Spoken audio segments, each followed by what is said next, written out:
Good afternoon, ladies and gentlemen. It's really my great pleasure to welcome you to today's lecture honoring Jack Milnor's reception of the Abel Prize, as you all know. I was interested to learn a little bit more about the namesake of the prize, and so many of you probably know this already, but Abel was one of the few famous mathematicians to die young. He was born in 1802 and died at age 26 in 1829.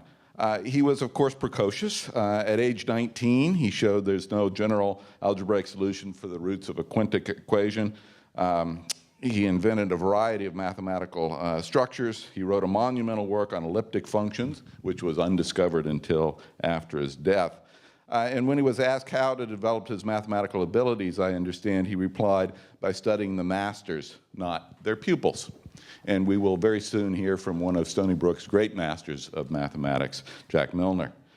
To honor Abel's memory on the bicentennial of his death, the Abel Prize was established in 2002 by the National Academy of Sciences and Letters of Norway, and it was first awarded in 2003. Of course, the 2011 winner is with us today, and this is but merely the latest award that has recognized Jack Milnor's enormous contributions to mathematics. He began in 1962 by winning the Fields Medal. Now, I'm not a mathematician, but I understand if you're going to be a mathematician, that's a pretty good way to start your career. He went on to receive the National Medal of Science in 1967, and the first of the trifecta of Steele Prizes that he has won, the ones for research in 1982, exposition in 2004, and the prize for lifetime achievement in 2011. He has, of course, won the Wolf Prize in mathematics. He's been an important editor of the Annals of Mathematics for a number of years, and I'm told that he's written books that are remarkable for their easy, clear, and precise style. And I have to tell you, as a chemical engineer, that the word easy in that context is a relative one. It is easy for mathematicians. I'm extremely proud to have Jack as a colleague on our faculty. I know all of you are delighted that he's had such a wonderful career at Stony Brook, and I'm delighted to welcome him to the podium. Please join me in congratulating him.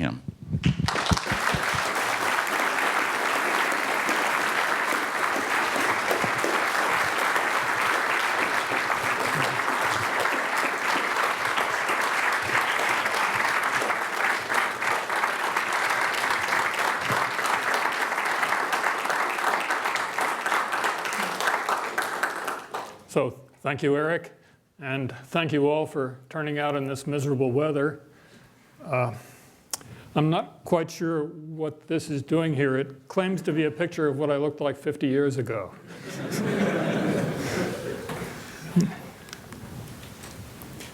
So anyway, whoops, I skipped. So the topic of my talk will be spheres. That is, it'll be a kind of historic description of progress in understanding topological spheres and differentiable spheres. So let me start by saying what I mean by a sphere. The standard sphere in dimension n is the set of all points in n plus 1 dimensional Euclidean space which have a distance exactly 1 from the origin. So this is a very simple and beautiful object no matter what the dimension. And as an example, here's the standard one sphere. But I also want to look at distorted copies of these spheres. So for example, here is a topological one sphere. So this is homeomorphic to the standard one. That means you can have a one-to-one correspondence where nearby points correspond to nearby points. And yet it's very, very crooked so that it doesn't have a tangent line anywhere and has a very complicated structure. Here's a simpler structure.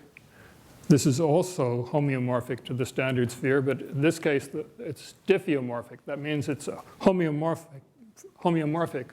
in a homeomorphism which is differentiable everywhere, so that it has a continuous derivative everywhere.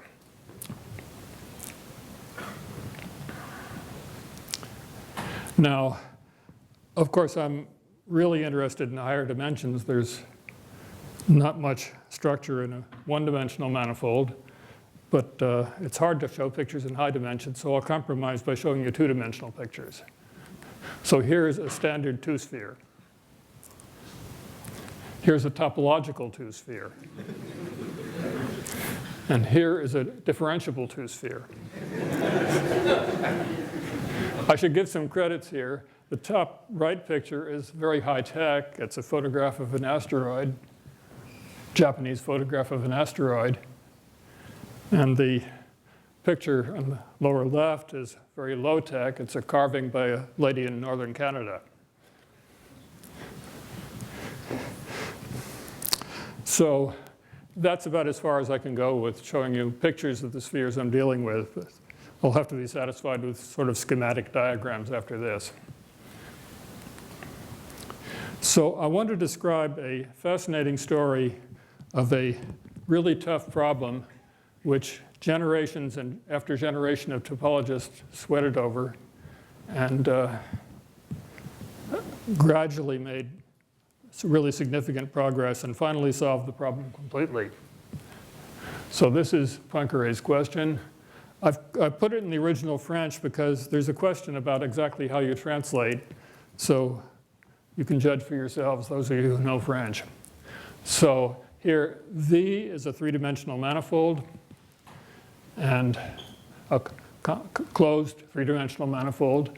And he asked, is it possible that the fundamental group of V reduces to consists of just the identity element, and yet, in spite of that, V is not, then the word he used was simply connected, which is very confusing to us since the meaning has changed over 100 years. So by simply connected, Poincaré meant that it was homeomorphic to the simplest possible model, namely the three-dimensional sphere. So it took 100 years to find the answer. And when the answer finally came, it was in a greatly generalized form, not only for the three-dimensional sphere, but for spheres of any dimension. So here's the statement, where GPH stands for generalized Poincaré hypothesis. A closed n-dimensional manifold is homeomorphic to Sn if and only if it has the same homotopy type as Sn. Or let me state it in a few equivalent forms. Another way of saying is that it's homeomorphic to Sn if and only if it has the same homology and the same fundamental group as Sn. Or a more elementary statement is the following. A closed three-manifold is, a closed n-manifold rather, is homeomorphic to the standard sphere if and only if any proper subset can be shrunk to a point. So you can't shrink the whole sphere to a point within itself, but if you just take one point away, say take away the North Pole, and you can slide everything down to the South Pole. So this is, I'm putting together a great deal of important work by many different people.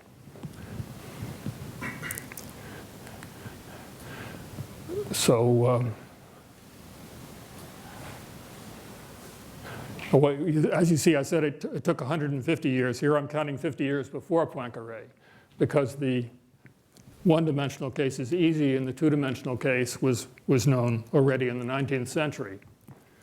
But that doesn't mean the two-dimensional case is easy. If you try to just take a raw topological two-manifold and prove that it's homeomorphic to the two-sphere, it's not so easy.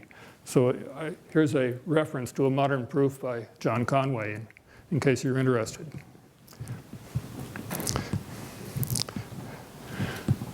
So what happened over these 100 years?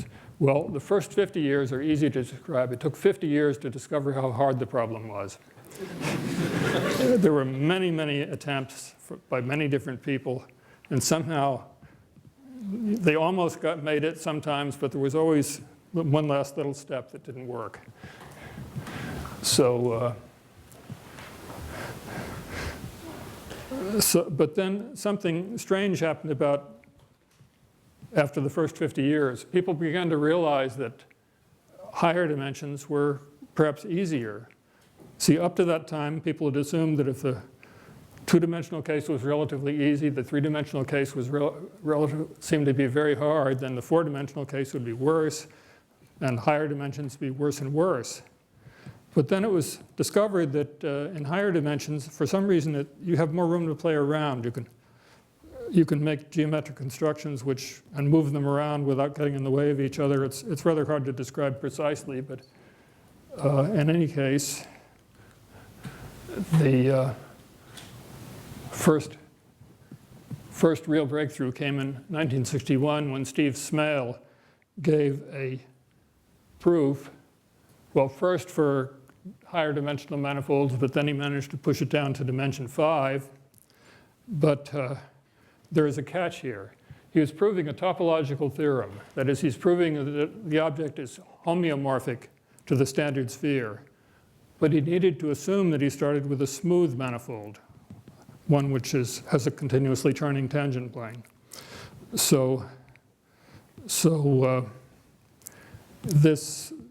was great news, but it didn't totally answer the question. But very soon afterwards, John Stallings gave a proof by a different method, which had a weaker hypothesis. He didn't need a differentiable structure on the manifold, just a nice triangulation. And again, he first was able to prove this in higher dimensions, and then Chris Seaman managed to push it down to dimension 5. But still, they had some extra hypothesis before you could prove the theorem.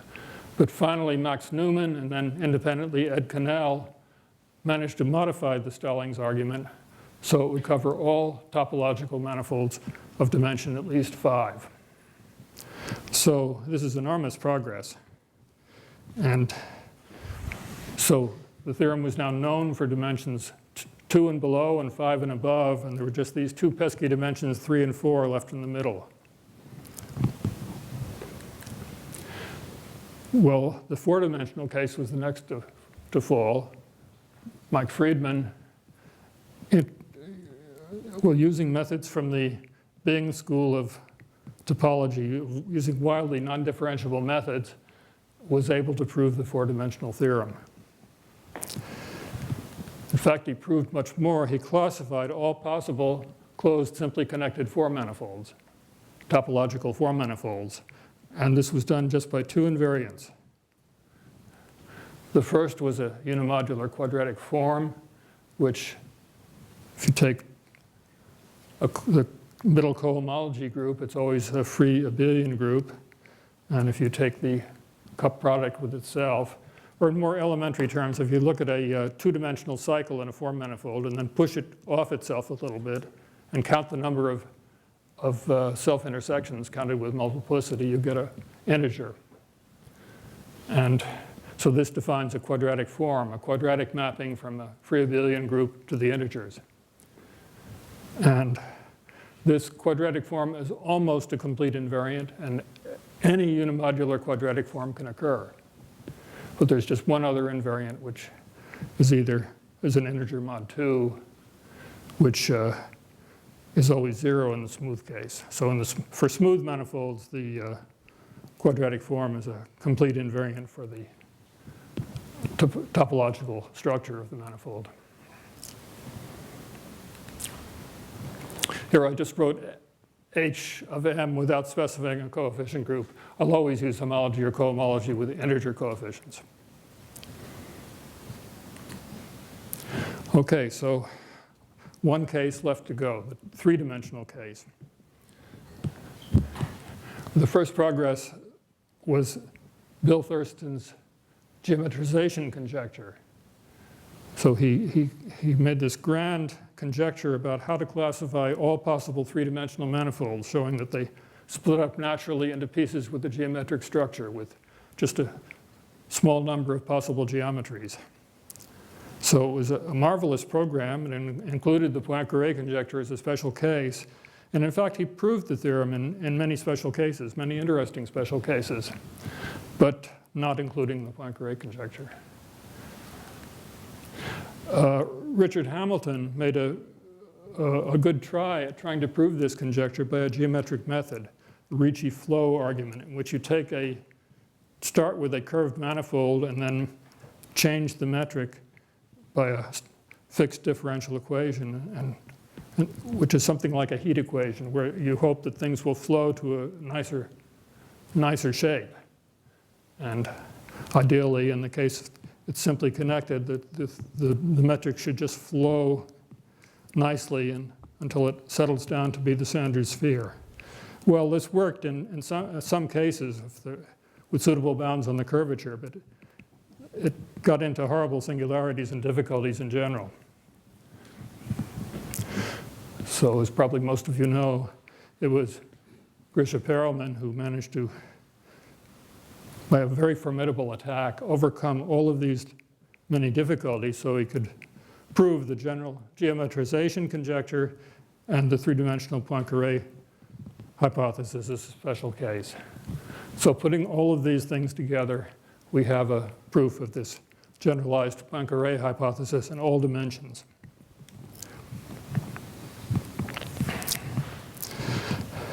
Well, this is a marvelous story, but I want to go on to study other kinds of spheres which have a smooth structure.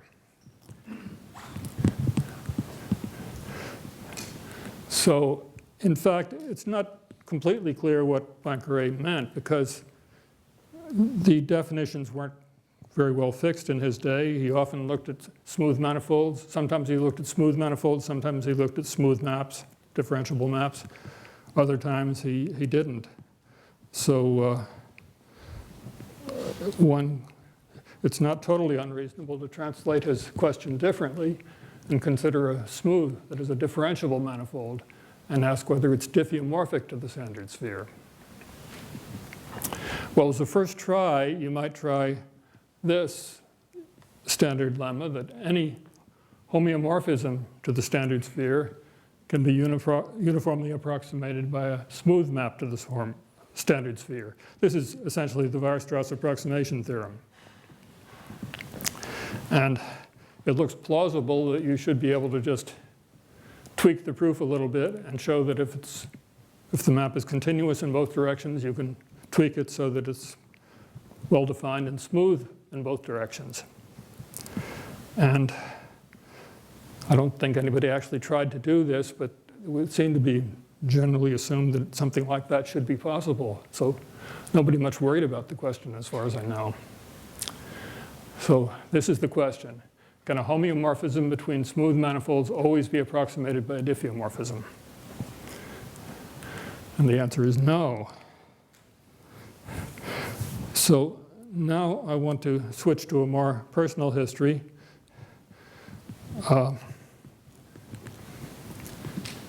So in the middle 50s, I was completely stunned when I came upon what seemed to be a contradiction in mathematics.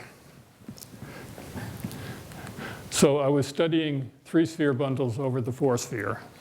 That is, that's seven-dimensional manifolds which project down to the four-sphere in such a way that the inverse image of each point is a three-sphere. Well, I can't draw a picture of this, but here's a picture of a sphere bundle over a sphere, where the total space is a sphere. Here the base space is a one-dimensional sphere. The fiber is a zero-dimensional sphere. If you take the set of points of distance 1 from the origin in Euclidean 1 space, you get the points +1 and -1. So this is the inverse image of any point is 2 points, and yet the total space is a one-dimensional sphere. It's diffeomorphic to the one-dimensional sphere, at least.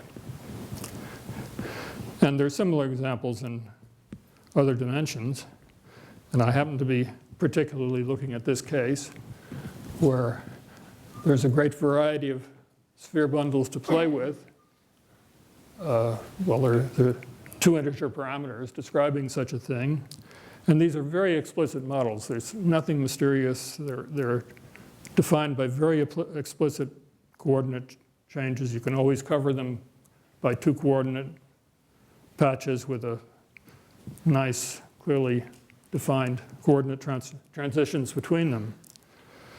So it was not very surprising that I found examples where this total space of the fibrobundle was a sphere, since such examples were already known.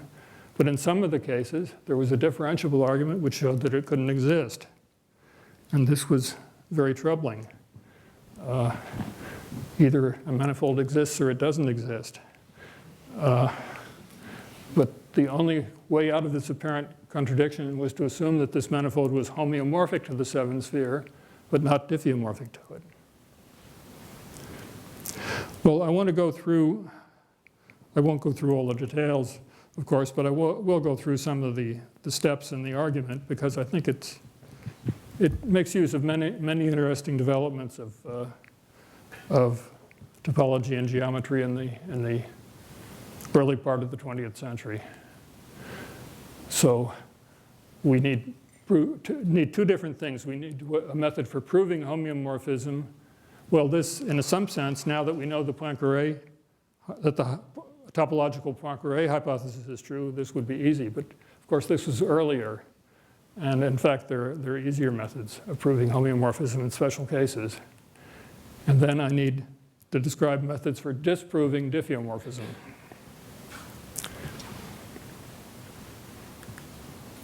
Well, proving homeomorphism, Georges Rey had given a very simple criterion. So suppose you have a manifold, smooth closed manifold. If you can find a Morse function on it, that is a function which is smooth and with only non-degenerate critical points, and if there are only 2 critical points, then the manifold is a topological sphere. And this almost proves itself, because you look at the flow lines of the height function. Well, I'm thinking of this function as the height, the way I've described it. And you just look at the flow lines. If you take a point on the sphere and let it flow directly uphill the way the arrows are going, you get a path from the cap on the bottom to the cap on the top. And by analyzing this, you can see that well, say everything below the top cap is diffeomorphic to the bottom cap. And if you keep on following it up, you can see that if you just remove a single point, say the North Pole, or the topmost point, then what's left is diffeomorphic to an n-dimensional Euclidean space. And then if you take an n-dimensional Euclidean space and add a point to it, you get a topological sphere. In fact, it's very tempting to think this is a proof of the thing is diffeomorphic to a sphere, but you see that these flow lines can curve around in a nasty way, so you may get a very twisted structure near the North Pole that you're trying to fill in. Well, this is a simple criterion, and for the sphere bundles I was looking at, one could just construct such a function by hand using explicit coordinates. So that was half the argument, but the other half is much more subtle. So this is well, we want to prove that these manifolds are not diffeomorphic to the standard sphere, but this is part of the more general question of how do you prove that any manifold is not diffeomorphic to a standard sphere. So the proof is based on an equation relating 3 different integer invariants for a closed-oriented 8 manifold. So these are sigma, p2, and p1 squared are integers, and there's a integer relation between them. And well, I have to answer 3 questions to make sense of this. I have to describe what these invariants are, and how does one prove such a relation between them? And finally, this is for an 8 manifold. What does this have to do with a 7-dimensional manifold? So this will take a while answering these questions. Well, the signature and Pontryagin numbers are the integer invariants I need to deal with. So the signature is relatively straightforward. It works more generally for any closed manifold, providing that it's oriented and its dimension is divisible by 4. Then we look at the middle cohomology. We can look again at the quadratic form. And now instead of looking at it over the integers, we just think of it, take real coefficients, then we can always diagonalize it. So that you have just plus ones and minus ones along the diagonal, and you just count the number of plus ones and subtract the number of minus ones, and that's defined to be the signature. It's an integer by definition.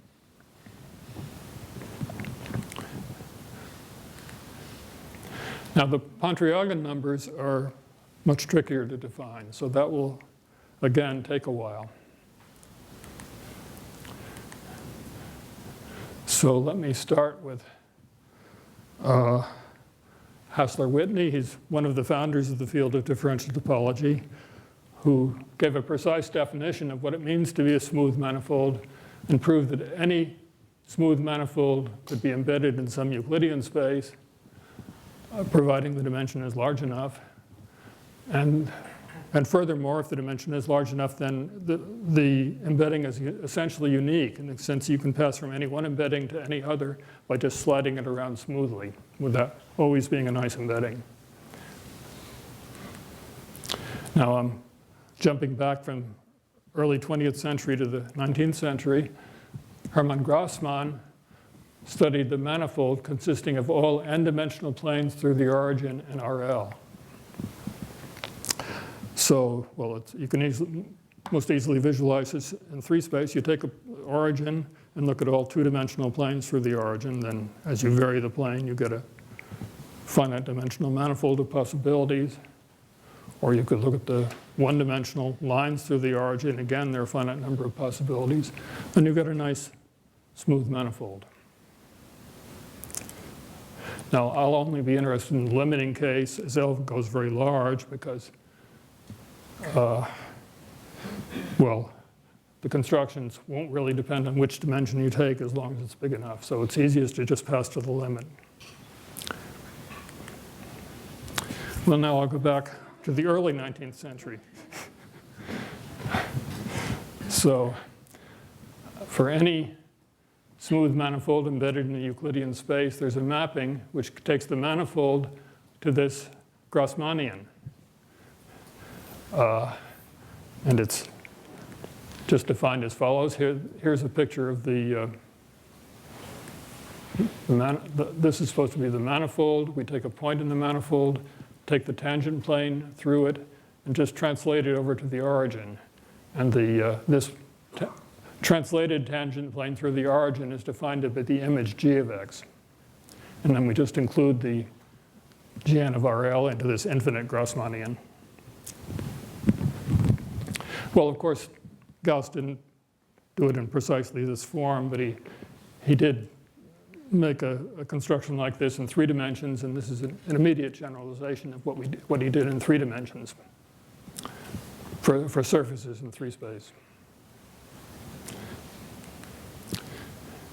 Now, using these 2 constructions and using homology theory, we can find an invariant for any smooth closed manifold, smooth oriented closed manifold.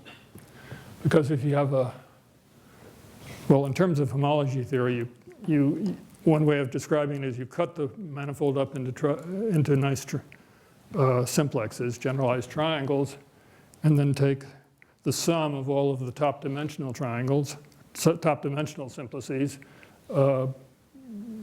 giving them the orientation coming from the orientation of the manifold, and this gives you a homology class in the top dimension. And now we apply the Gauss map, which goes from the manifold to the Grassmannian, and this homology class maps to a homology class in the Grassmannian.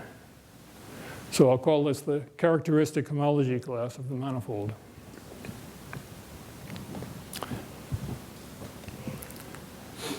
Now, Pontryagin numbers. Pontryagin introduced what we now call cohomology classes in the Grassmannian, and he proved that these essentially generate the cohomology ring of the Grassmannian. So it has cohomology only in dimensions divisible by 4, if we ignore torsion. Now, if we consider any sequence of numbers adding up to k, then we can take a corresponding product of cup product of Pontryagin classes in H4k of the Grassmannian. And we can evaluate such a product on the 4k dimensional fundamental homology class of any smooth-oriented 4k dimensional manifold, and we get an integer, which is called a Pontryagin number. Well, at this point, I've answered, or to some extent answered my first two questions. How one proves, well, I'm sorry. The first question was, what are these numbers? And the second was, no, I don't know what I did. Sorry. No, I've only answered the first question. What are these numbers? Now I have to answer the second question. How do you get such a relation between them? Well, this depends on cobordism theory. So René Thom, the second important founder of differential topology, made marvelous constructions which combined fascinating geometry with very powerful use of the tools of algebraic topology. So he started with this geometric definition. If you have two closed manifolds, two closed-oriented manifolds, you say they're cobordant if their disjoint union is the boundary of a compact oriented n+1 dimensional manifold. And you have to take care that the orientations match properly. So that, for example, an n manifold across the interval is a cobordism from the manifold to itself. And the theorem is that the characteristic homology class, which I described, is a complete cobordism invariant. In other words, two manifolds are cobordant if and only if they have the same characteristic homology class in the Grassmannian. Well, I said this is mostly due to Thom. Thom's version proved it up to elements of finite order, so that if they have the same characteristic homology class, it would prove that their difference was an element of finite order. But Terry Wall sharpened this by taking care of two primary elements. And Sergei Novikov and I independently took care of elements of odd order. So I really only need Thom's version of the theorem, but I've stated the sharper version because I think it's simpler and it's a nice statement. So we can formulate it another way. Consider all cobordism classes of smooth-oriented closed n manifolds. That forms an abelian group where the sum operation is just disjoint union. Given two manifolds, you put them next to each other and take their union. And the theorem is then, if you map the cobordism class of M to its characteristic homology class, this embeds the cobordism group as a subgroup of finite index in the homology of the Grassmannian. And the homology of Grassmannian is, well, as we know from Pontryagin, up to elements of finite order, it only has homology in dimensions divisible by 4. So now we need to relate signature with other invariants. So here's if we take any manifold of dimension divisible by 4, then we can consider the signature. And Thom showed that it's a cobordism invariant, so that if two manifolds are cobordant, they have the same signature. So that yields a homomorphism to the integers. And it follows then easily that it followed from the earlier theorem that the Pontryagin numbers are a complete set of cobordism invariants up to torsion. And since we're mapping to the integers, the torsion doesn't matter. So it follows that any homomorphism from the cobordism group to the integers can be expressed as a linear combination of Pontryagin numbers. But there's no guarantee that these coefficients will be integers. They, in general, turn out to be rational numbers.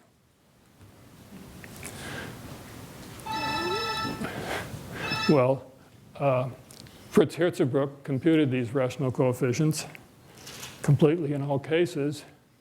And termed the computation in terms of Bernoulli numbers. So now we've jumped way back in time.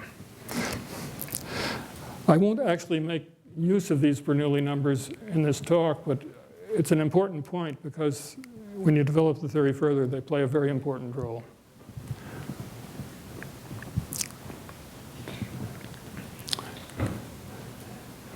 Okay, so I've described how you get a relation between signature and Pontryagin numbers. And now what does this have to do with exotic spheres? So let me first consider a more general case. Let me suppose that we have a smooth, compact manifold with boundary. And suppose that the boundary is homeomorphic to a sphere, homeomorphic to the standard sphere. Well, if we choose a specific homeomorphism, then we can paste the standard sphere on to obtain a closed manifold. So this is a schematic picture. On the left is our manifold bounded by a sphere. On the right is a disk, which is also bounded by a sphere. And then we choose some homeomorphism F between the boundary of the disk and the boundary of the manifold, and use it to paste the disk on, and the union then will be a closed topological manifold. And furthermore, if F is actually a diffeomorphism from the standard sphere to the boundary, then it's not hard to round off the corners and make this into a smooth manifold.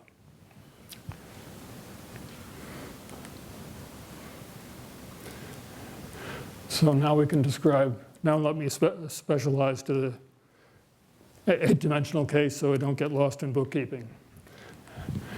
The signature can be, it's not hard to show that the signature can be computed if you just know the cohomology of the pair, the manifold modulo its boundary. And similarly, the first Pontryagin number can be computed. There's a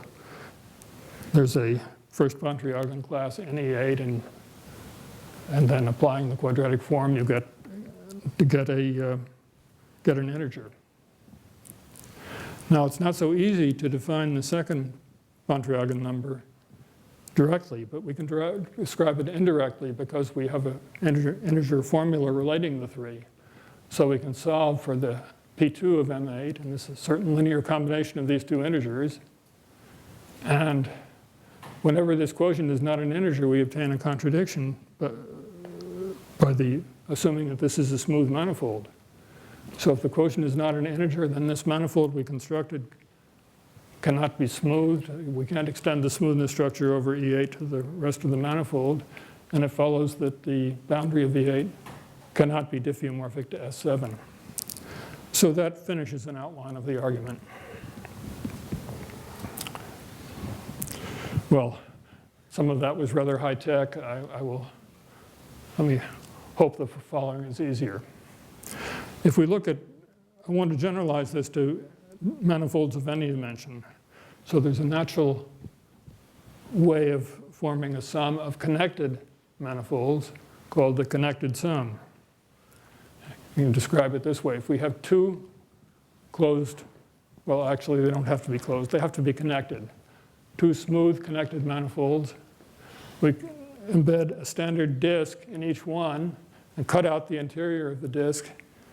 And then the boundary of a standard disk is a standard sphere, so we can take a standard diffeomorphism between the boundaries.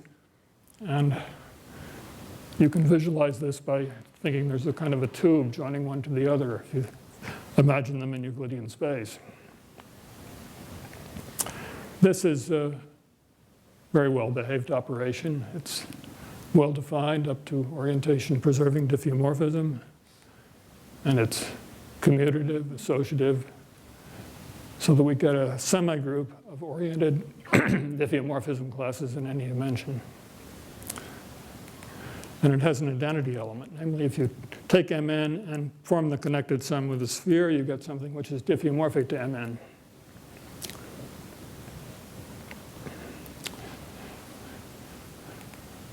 Now, I want to ask, well, let me say something about the structure of this group. And we're familiar with this in dimension 2. If you have a torus and take its connected sum with another torus, then you get a surface of genus 2 and so on.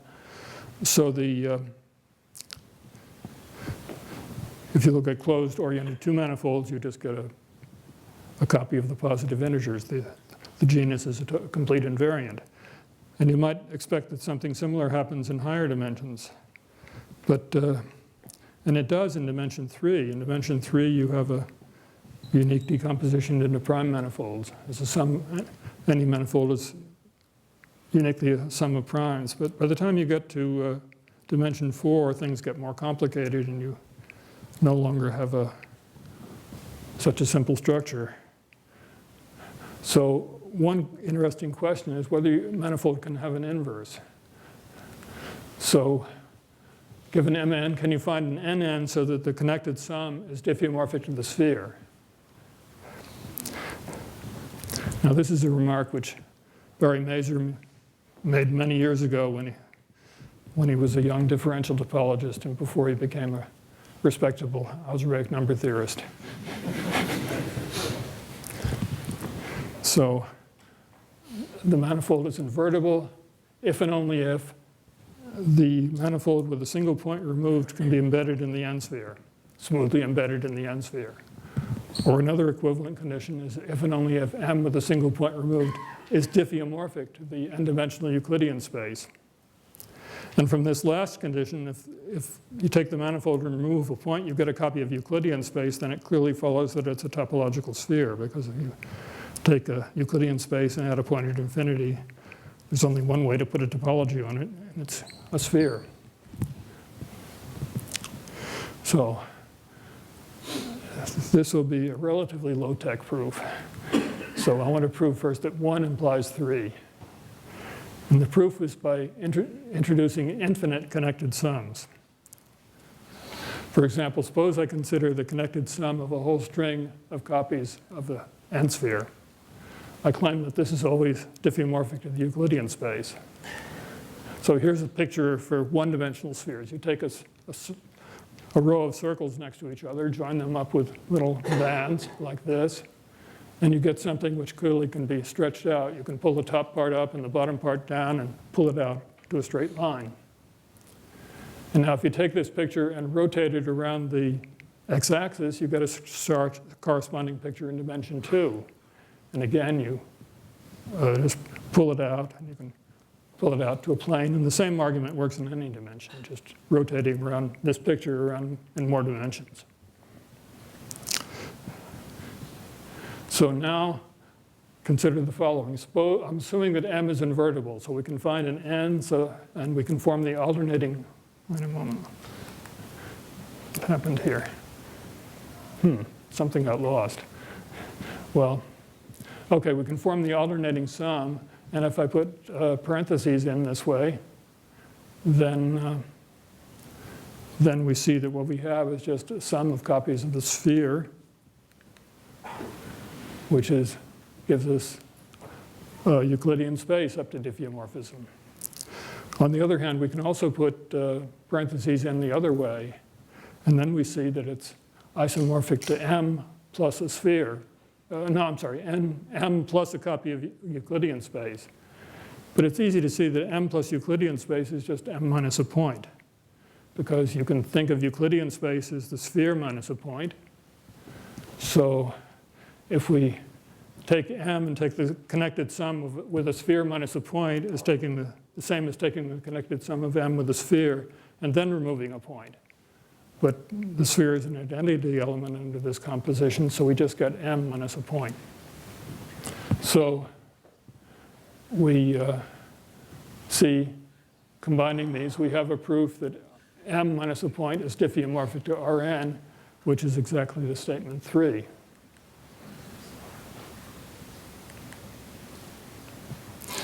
Well, I won't give the rest of the proof because this was an amazing trick, which is sort of painless and yet gives you a lot. The other proof is just straightforward, and I won't bother with details. So this proves the lemma.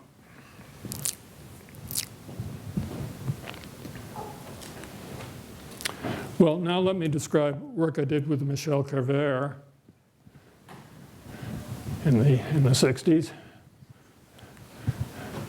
So we have this semi-group of closed-oriented manifolds, or connected-oriented manifolds, and we look at the sub-semigroup consisting of manifolds which are homeomorphic to the sphere. It's not hard to prove that that is a sub-semigroup. Connected sum of homotopy spheres is a homotopy sphere. So, for example, we now know that we knew then that the first two were 0. S1 and S2 were clearly just consisted of the identity element. There are no exotic spheres in dimension 1 or 2. And now, given Perelman's theorem, we know that S3 is also trivial. Well, what we proved is that this semigroup is a finite abelian group for n greater than 4. And the next two groups, S5 and S6, are also 0. But S7, well, we already know that there's some kind of mod 7 invariant, so it's not surprising that the order is a multiple of 7. S8 has just 2 elements. S9, well, actually, I'm exaggerating a little bit here. We only proved that this was a group of order 8, finite abelian group of order 8, but now the computations show that this is the exact structure. C10, see, S11 it suddenly gets to be very big, and S12 was trivial again. So if you think of the differentiable Poincare hypothesis, that saying that a differentiable homotopy sphere or topological sphere must actually be diffeomorphic to the standard sphere. It's true in dimensions 1, 2, 3, 5, 6, and 12, whatever that means. And we can go on. Well, let's see. I won't try to go through details of the proof, but let me just try to describe some of the necessary tools. So the proof very much involves homotopy groups, which were first introduced by Hurevich. And when Hurevich first introduced them, they were nice geometric definitions that one couldn't do anything with. They were almost impossible to compute. So the real turning point came when in Sayre's thesis, when he developed the algebraic machinery, so that you could really make estimates or even precise computations of these groups. And then a miracle happened when Rel Bott used Morse theory to study the homotopy groups of classical groups, and managed to get complete computations in the stable groups. So if you take rotation group of 3 space, include it in the rotation group of 4 space, into the rotation group of 5 space, and so on, pass to the limit, he gave a simple, complete description of what these homotopy groups were. So these were 3 of the essential tools that we were using in these computations. Well, both Kervaire and I stopped working on this after the 60s, but many people carried on. So Frank Adams, Greg Brumfield, Bill Browder, Mark Mahowald,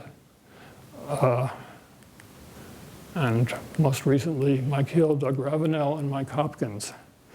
Well, I don't have time to try to describe what all of these people contributed, but I want to go on to from what we know to what we don't know. So using work by these people and others, the group of this group of smooth topological spheres is now completely known up at least through dimension 64. And the real stumbling block here is that the homotopy groups of spheres are very hard to compute and aren't known beyond this point. But there's a big gap. The case n equals 4 is missing. So well, I've already talked about Friedman's work on topology and topological manifolds in dimension 4. But then shortly afterwards, Simon Donaldson proved a result about a smooth 4 manifolds, which was quite different. So we assumed we had a smooth, simply connected manifold with positive definite quadratic form. Then he proved that the quadratic form can be diagonalized. And if you combine this with Friedman's result, it follows that M4 is homeomorphic to a connected sum of copies of the complex projective plane.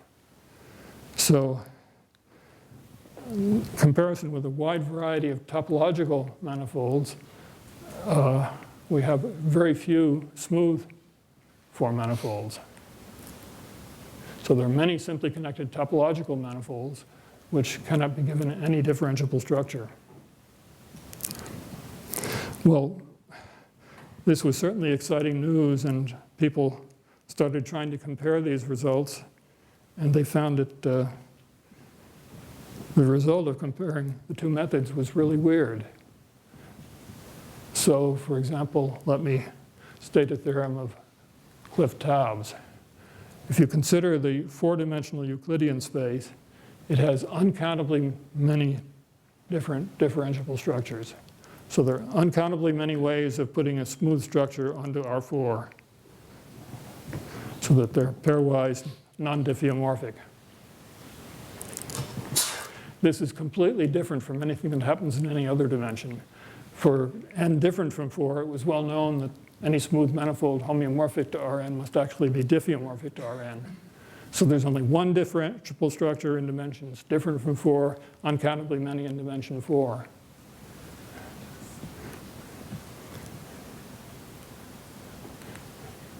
Now, this theorem would give you another way of seeing that Sn is a group for n different from 4, because remember that a manifold is invertible if and only if it becomes diffeomorphic to Euclidean space if you remove a single point. Well, any homotopy sphere becomes homeomorphic to Euclidean space if we remove a single point. And if there's only one differentiable structure, that means that every topological sphere, every smooth manifold which is a topological sphere is actually invertible, so that the semigroup is actually a group. But this argument doesn't work in dimension 4, because if you remove a point from the topological 4 sphere, you have uncountably many possible candidates for the structure. So it's just not known. Is it trivial? Is there only one smooth structure on the 4 sphere? Or is it a finite group? Is it a group at all? I'll stop there. I don't know, and as far as I know, nobody else knows anything more.